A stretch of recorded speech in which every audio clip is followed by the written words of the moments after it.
You're listening to Kizuki, the podcast. I'm Mae Yoshikawa, and I define the Japanese concept of Kizuki as the following. Kizuki 1. A moment of epiphany, an aha of realization or insight which opens the knower to a new dimension of truth that was formerly unknown. 2. Steps in an incremental growth of awareness, resulting in a movement from ignorance to greater awareness of the bigger picture. A kind of knowing that cannot be undone, that cannot be unrealized. As a longtime yoga and meditation practitioner, a world traveler, and curious self-explorer, I'm obsessed with Kizukis. Listen on each week for inspiring and enlightening stories that may just tip you over for your next aha. On this week's episode, decide to be present.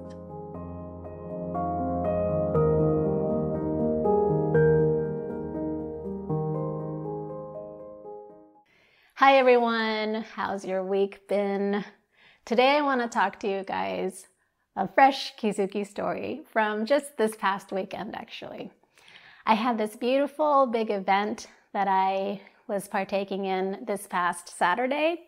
It was called Organic Life Tokyo. They use this hall in the central fashion district of Harajuku over 3 days, and they conduct all sorts of yoga, wellness classes, and the largest room holds 100 people, I think, and they have all of these booths of like organic foods and drinks, some ethical fashion stuff.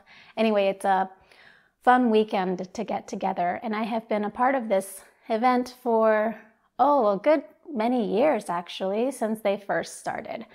So my class was on Saturday, and I decided that I wanted to do kaku-meisou, which I refer to as Kizuki Journaling in English, and it's my journaling method that I created and started sharing back in the beginning of 2021.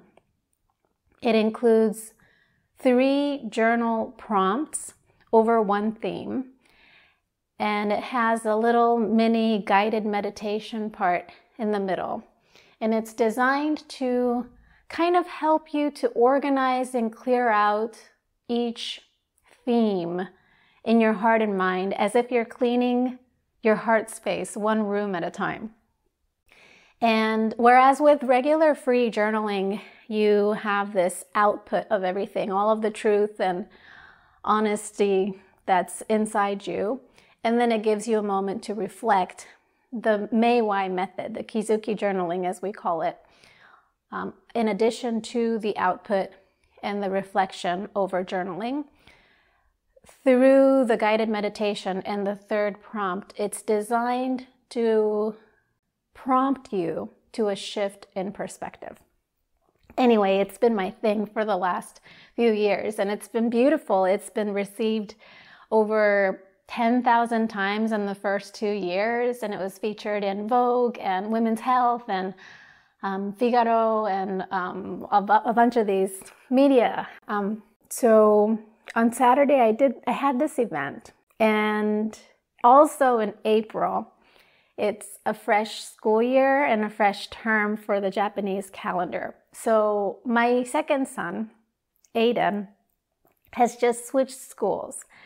As with many families with children here in Japan, the beginning of April is just a lot of shifting to a new lifestyle and a new rhythm with little ones and new schools and new schedules and teachers. And for me, every morning, lunchbox packing and all of that good stuff.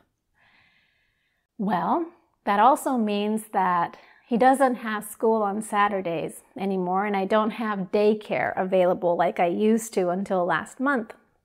So I asked my sister, hey, would you be willing to hang out with Ayden for a few hours while I go and teach at this event job? And my sister, who's a few years older than I am, is like, well, sure, I love hanging out with Ayden. And she was eager to help me, so that worked out great.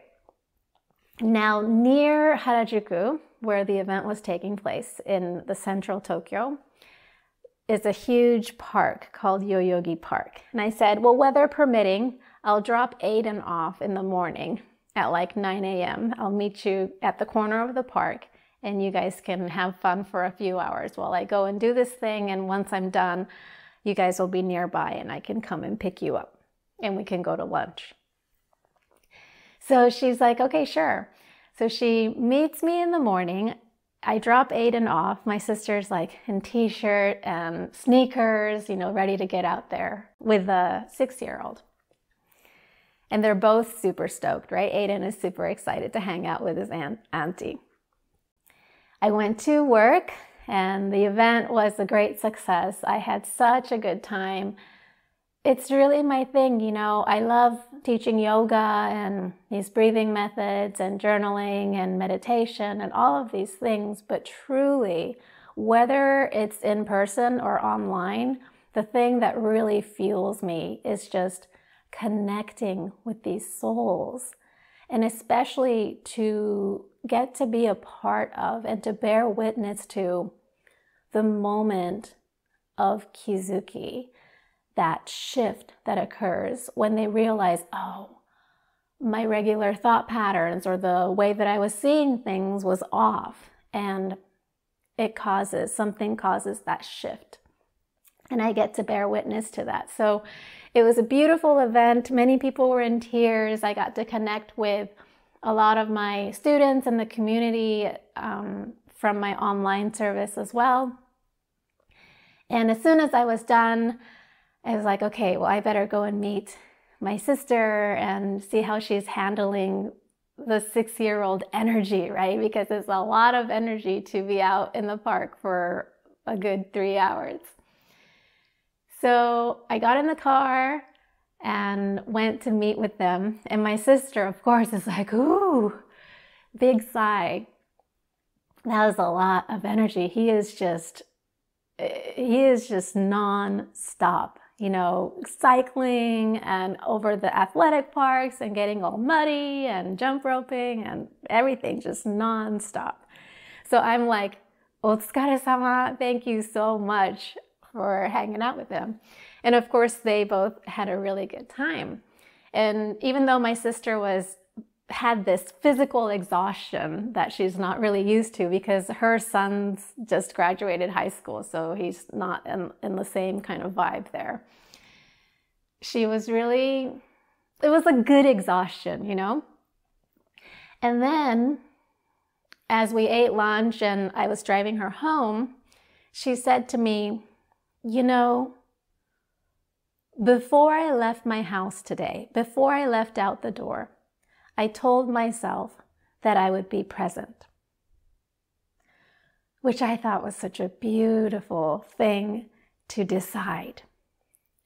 And later that evening, she texted me, and again, she texted me the next morning to say, well, I slept like a baby and woke up so fresh.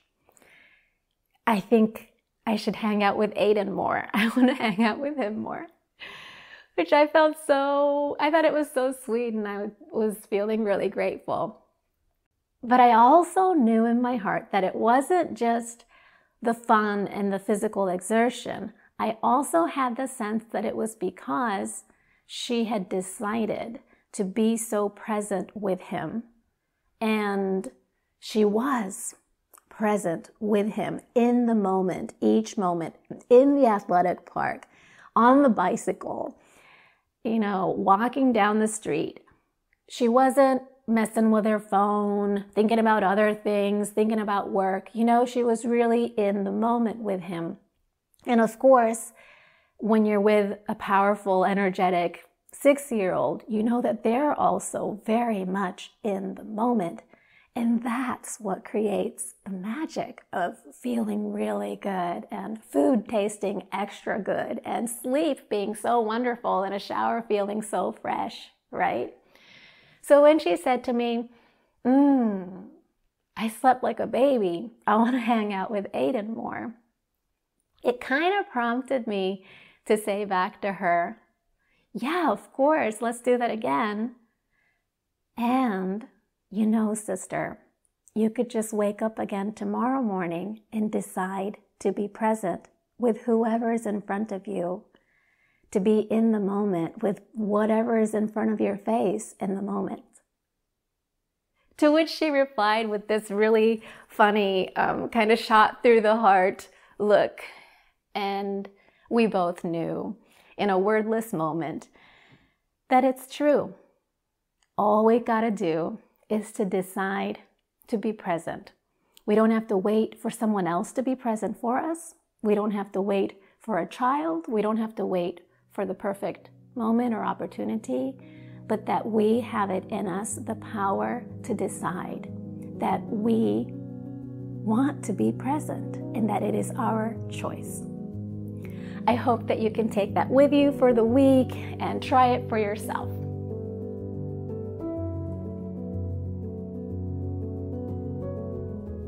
Thank you for listening. Learn more about me in my upcoming book, Kizuki, Realizations Beyond Time and Death, at my website, maey.live, or find me on Instagram at maeyoshiKawa.